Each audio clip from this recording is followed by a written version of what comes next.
Hi, I'm Mike Crabb. And I'm Laurie Schultz. Welcome to the show. We'll have some caffeinated conversation. And maybe some special guests along the way. Who knows where the conversation will go? You're out for coffee with Mike and Laurie. Hello, everyone, and welcome back to another episode of Out for Coffee With Mike and Laurie. Hi, Laurie. Hi, Mike. So last time we were talking, so this is part 2 now. We're talking about our back to school story. So if you missed last week's episode, make sure you revisit. That's going to be Out for Coffee episode number 19. And what you're going to want to do, that's wrong. This is 19. Yeah, this one's 19. Yeah. Out for Coffee episode number 18 is what you're going to want to check out, where we first started talking about our some of our school experiences and stuff like that. And we know we had too much to share, so we had to split it up into 2 episodes. So we're glad you're back and joining us. So Laurie, let's jump back into some of the things that you liked and didn't like about high school. So you're saying that math was one of your least strong subjects. Yeah. Math was not my thing. But I have to tell you, I took advanced math. This is back in high school. Now we have academic, applied, Right. and locally developed. Sorry, academic. That's a applied, new one. Developed. Yeah. I haven't heard that one. Not so much for grade 9 math now, because it's been changed. Now there are no levels in grade 9 math, but up until this September, we had academic, applied, and locally developed for grade 9 and 10. But when I was in school, we had advanced, general, and basic. Okay. So I always tried to take the advanced. Right. And I was okay in math in elementary school. And then when I got to high school, I found it very hard. So math is what I had to work the hardest at. So you purposely took advanced just so you can really strengthen that area? Well, no, because you would have to take advanced if you wanted to eventually go to university. Right. So I thought I'm going to take advanced because if I, when I was in grade 9, I didn't want to make that call. Right. You know what I mean? Yeah. So I took advanced, and grade 9 math, I got an 82. Okay. Which was great for me for math. Okay. Grade 10 math, I got an 81. Oh, it's dwindling away on you. Oh no. And back then you only had to have 2 math credits to graduate, believe it or not. Oh, really? Yes. Oh. So you're done. You're technically done. I was technically done, but I thought, what if How can I screw this up more? That's right. Oh no. How can I stress myself out? Because really, I was very good at like I said last episode, the arts, the English. I really didn't have to try very hard in those things. And I got really, really good marks. Right. Math is where the karma kicked in. Because it didn't matter how hard I tried. I just couldn't get it. And I remember sitting at the kitchen table at night, every night with homework, in tears because I didn't get it. Oh. And so my guidance counselor, Mrs. Hyde, said to me, "Are you sure you want to try and take the academic grade 11 math?" She said, "This is going to be the hardest course you ever take in high school." Right. And I'm thinking, well, how hard can it be? I mean, math is hard as it is. Like, how much harder can it get? What a stupid thing for me to think. She's literally waving like red flags, like, no. And you're like, meh, I'll try it. Well, up until now, I had an A or an A+ average all the way through. Okay. Grade 9 and 10, all A's. Right. She said, "Are you willing to risk that?" And I'm like, yeah, I guess, because I didn't want to shut any doors. Right. Well, I'll tell you, I had the same teacher for grade 10 and grade 11 math. Yeah. And Mr. Polton, he was my homeroom class. And I was in there every morning just before 8 o'clock. And he was there, and we would go over the stuff that I didn't understand from the night before. Every day. Yeah. Every single day. I worked so hard in that class, Mike. So hard. I ended up, what do you think I got in that class? Oh, okay. So I want to think it was bad, but not a fail. But I'm going to say above a 70, below a 75. It was 70. Oh, that's quite the fall from grace. So that being a 70, chances are it was like a 68. Right, And because he he just is gave like, me oh, well, but if you take my effort into consideration there and the fact that I worked so hard at that, a every day 68 you were there to could be a 70. figure it out. Oh. Every single day. I worked harder for that 70 than I worked for any other course in high school ever. And here I just thought you were perfect this whole time. Well, I do give that off. It's kind of a vibe that I send out. I can't help it. I am who I am. I can't help it. You're just gonna have to deal with it.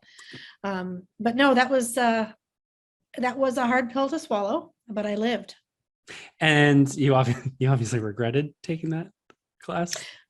No, Okay. I don't think I did actually. I think now here's the philosophy coming out. I think right. because I learned more from the experience of taking that class, I think it actually made me a better student. Okay. And I think it actually made me a potentially better teacher having had that experience. Interesting.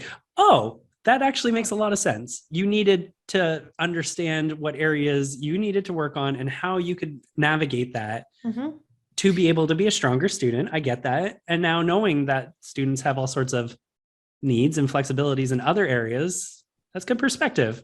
That's very just because you're a good student in one thing doesn't mean you don't have the crack in the fault line. Right. You know, there's something. And my dad, I could have just strangled him. Why? When he saw my B, his only remark was, well, you got to be a dummy in something. But he's true though. That's a compliment though, isn't he? He's got to be. This is the one thing you're a dummy at, is what I'm hearing that at. It's a B. I'm not a dummy at it. Yeah, I would starve for a B. Oh, I was not. Oh no, B's were. But when I reach was for getting me. 96, 97, he was the guy. This made me crazy. Oh my God. My dad was the guy that if I'd come home with a 96 on my report card, you're all excited and he'd be like, well, if you can get 96, what happened to the other 4 points? Oh, yeah, that would crush my spirit in a second. So I come home. I think in last episode I mentioned I got 100% in English media. Yeah, you did. I came home. There's my 100%. And then he went nuts. 100%? Nobody can get 100%. Like, what do you want from me? Oh my God. You can't win. This is why I'm sitting over here chain smoking in the corner.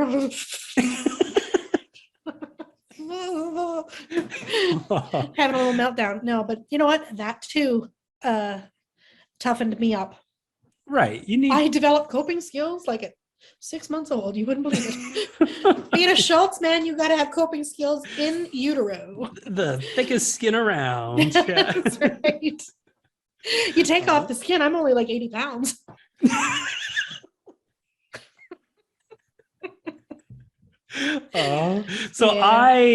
Math for me, I liked math. I didn't go to math, David. But it math. You liked it, but you didn't go to it.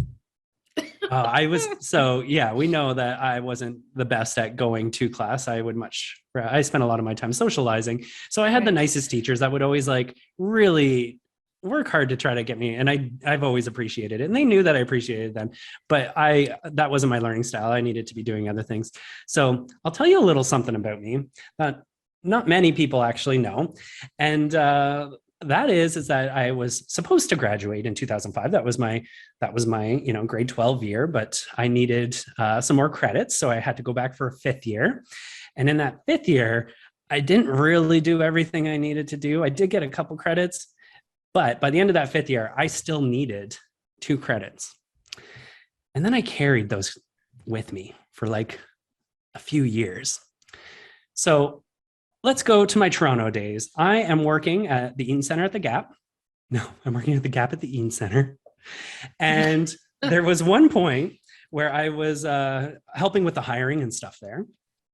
And I had been promoted to an assistant manager. And when on the job description, it said that I had to have my high school diploma or equivalent.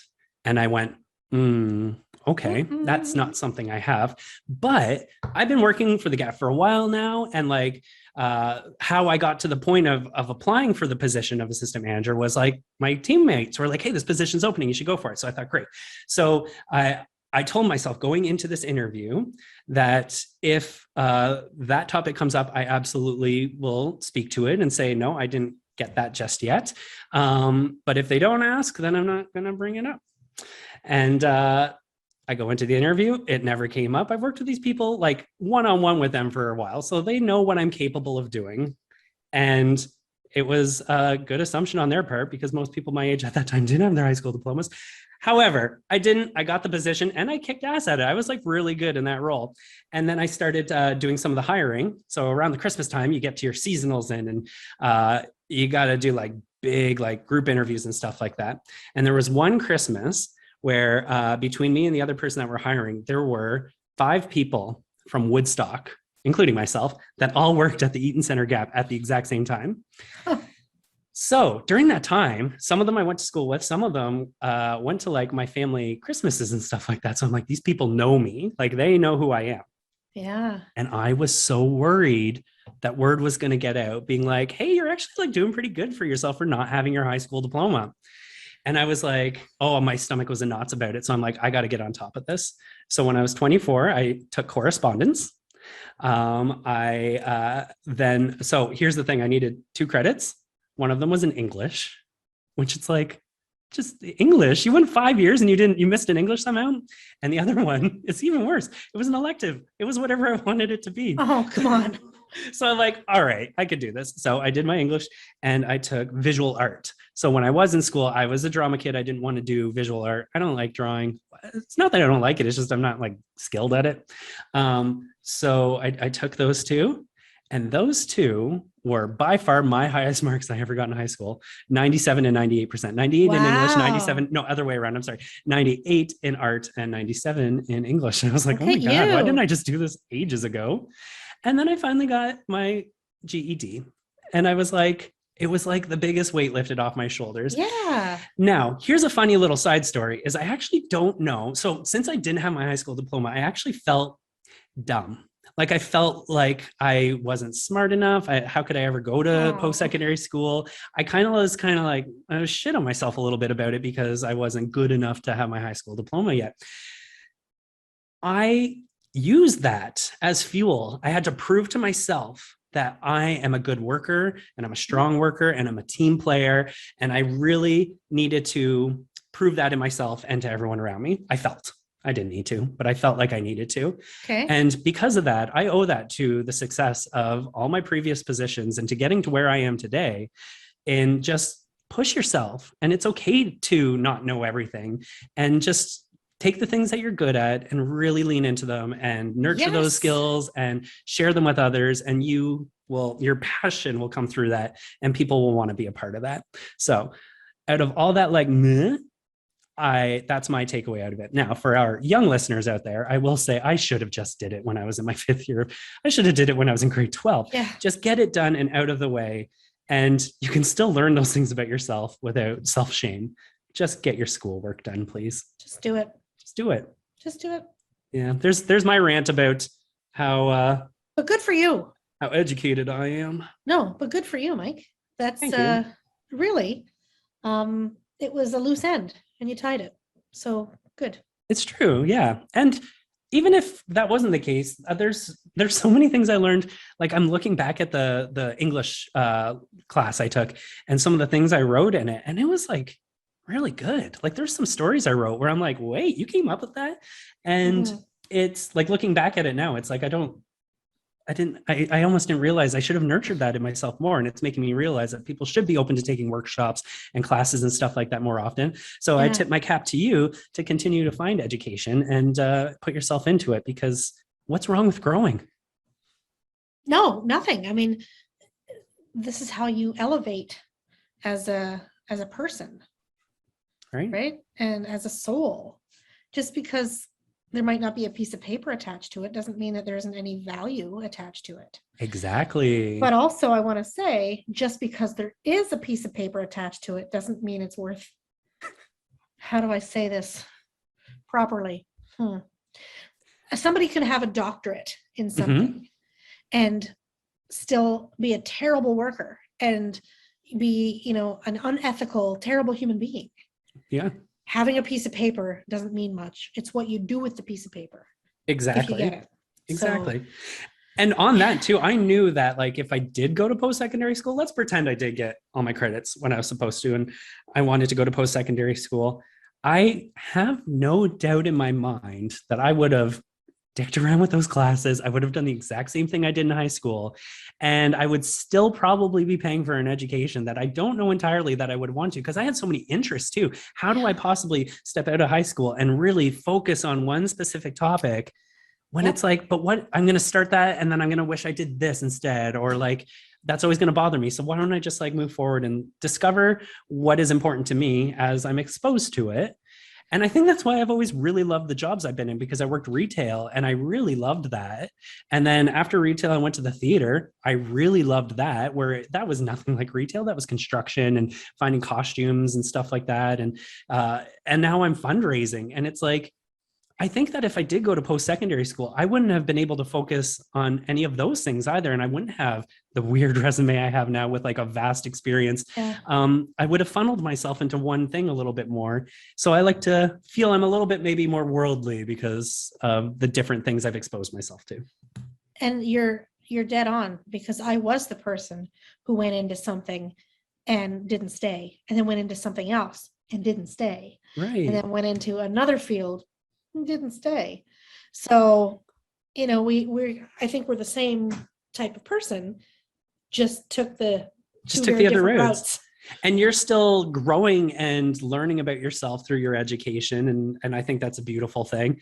And I'm still open to whatever comes my way. So it's like, yeah, you're right. We both got this kind of neat thing going on where we're both just looking forward to learning. Yeah. You don't have to learn in some official institution. Learning can happen anywhere. It really can. Was there something when you were like young that you wanted to be? Like, let's think like grade 9, 10. Was there like something you wanted to be? Is that what you did go to school for? Or did you have other plans? I didn't really know what I wanted to do back then. I always kind of thought about teaching, but I didn't know. And I didn't want to go from high school right into university thinking, what if I don't like it? Then I've wasted all this money. Right. So I thought, what do I like? And I was one heck of a babysitter. Yeah. And I thought, so I like kids back then. I still like kids. But I liked smaller kids back then more than I do now. Right. Right. I mean, it's not that I don't like, if you have children, it's not like I don't like your children. It's just little kids aren't my jam. Well, unless those kids are assholes. Some kids are assholes. That's possible, Mike. Sometimes you're like, oh, take that kid away.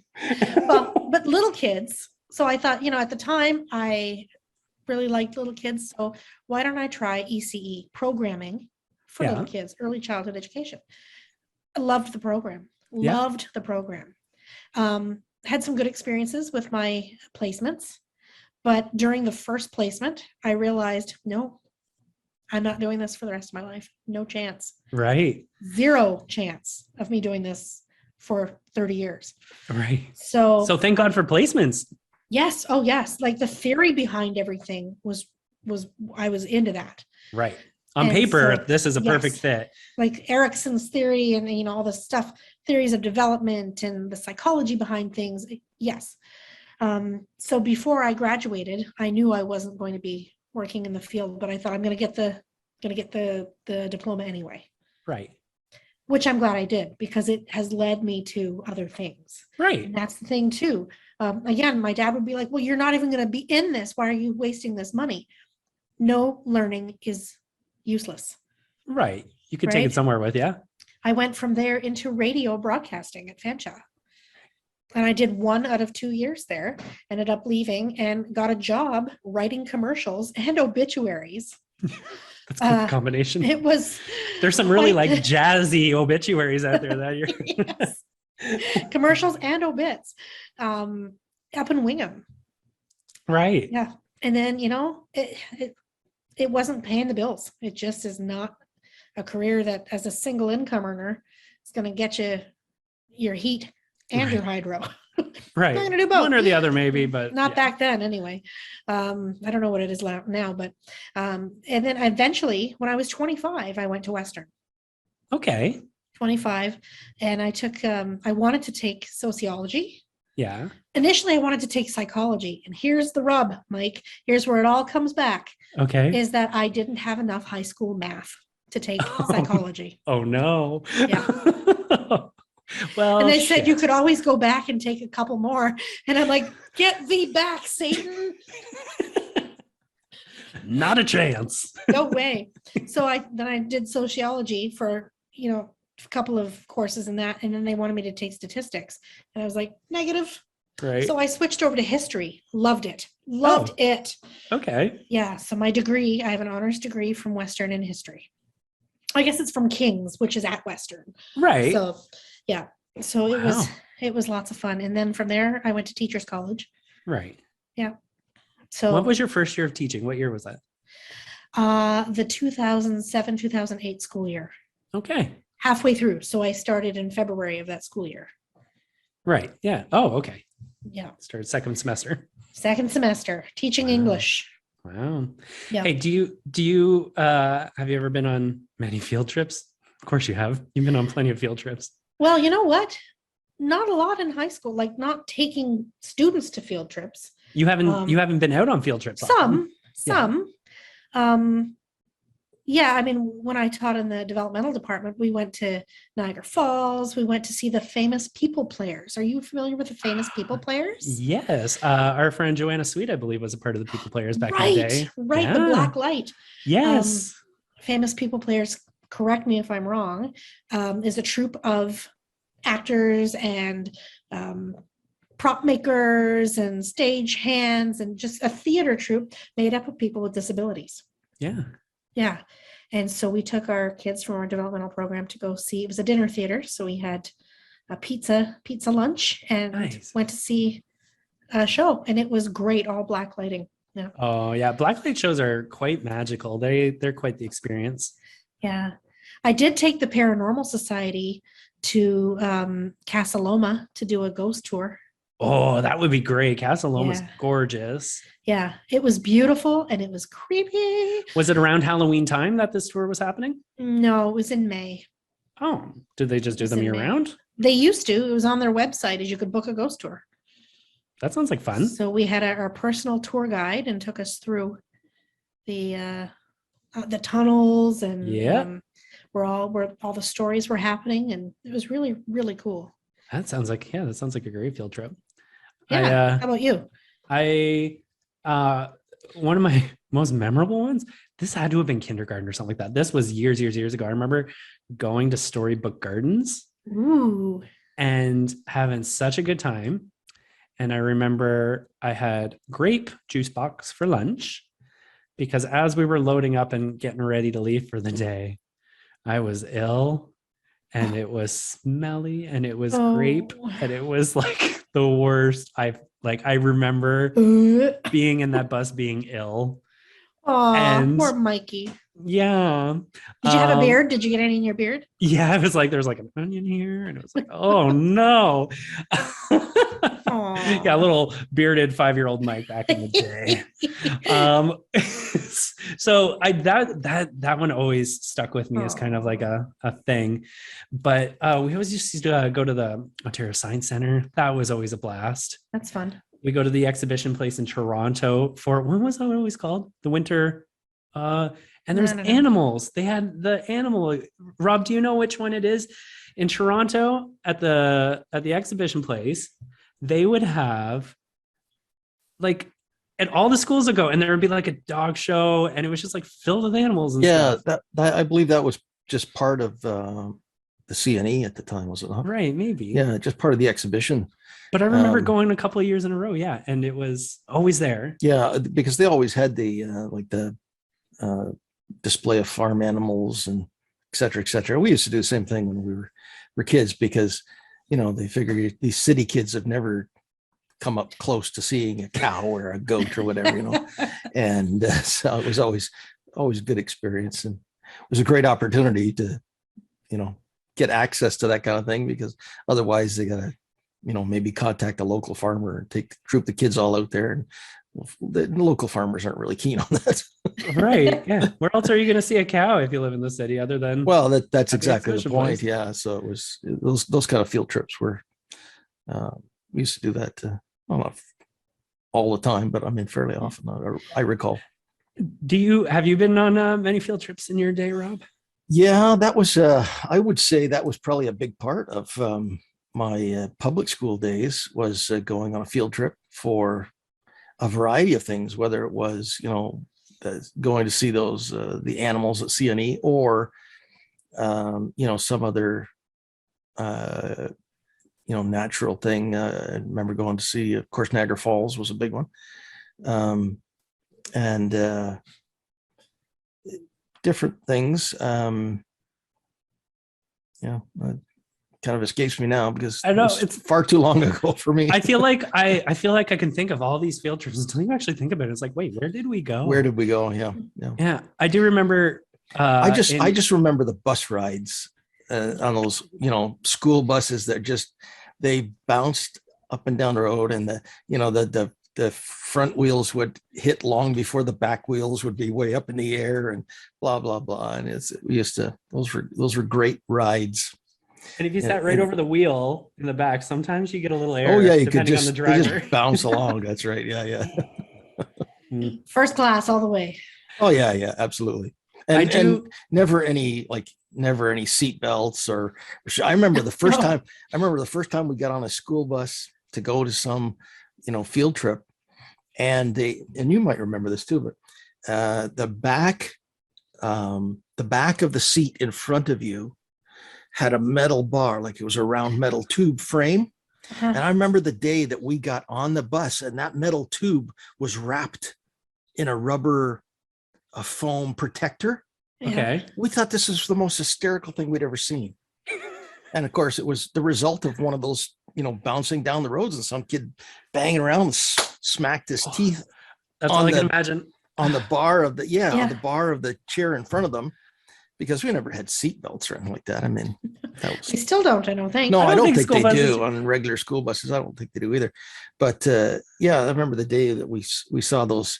It's like a rubber pad kind of thing, like a rubber tube wrapped around the tube frame of the seat in front of you. Right. And you tried to grab onto the seat.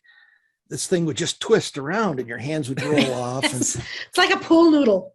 Yeah, that kind of thing. That's exactly what it was. Yeah. But hey, it was back I was back before anybody ever invented child safety rules like that. MacGyver made that bus. and for school trips, they used to pack. I don't think there was any rules about it. They pack as many kids as we could jam on that bus. If we could get 3 kids to a bench seat on each side of the aisle, we'd just be jam packed in there, so they could take one bus instead of 2, right. Whatever, because it was cheaper for the safety to the wind. It's all about costs, saving costs. That's absolutely. Well, right. It's not cheap to rent a school bus, I can tell you. Well, I'm sure it wasn't then, and it definitely wouldn't be now. There's no question. I did have to organize when I was the GM at the theater. We took our senior company kids to go see Book of Mormon. So I had to arrange a field trip, and I put that on the resume. When else would I have had to do something like that? Right. I never would have imagined the day where I'd be planning a field trip, but it was probably about 20 kids and 7 adults. And it was nerve-wracking because you had to figure out the best ticket sales and the best seats. That's a lot of responsibility. Sure. And I really lucked out. Our friend Donna Sherman helped me get the bus and made it a lot easier on that end for me. But yeah, I can't imagine having to organize field trips on the regular. And then you got to worry about them the whole time, that some kid's going to walk away. And you're like, oh, well, hey, yeah.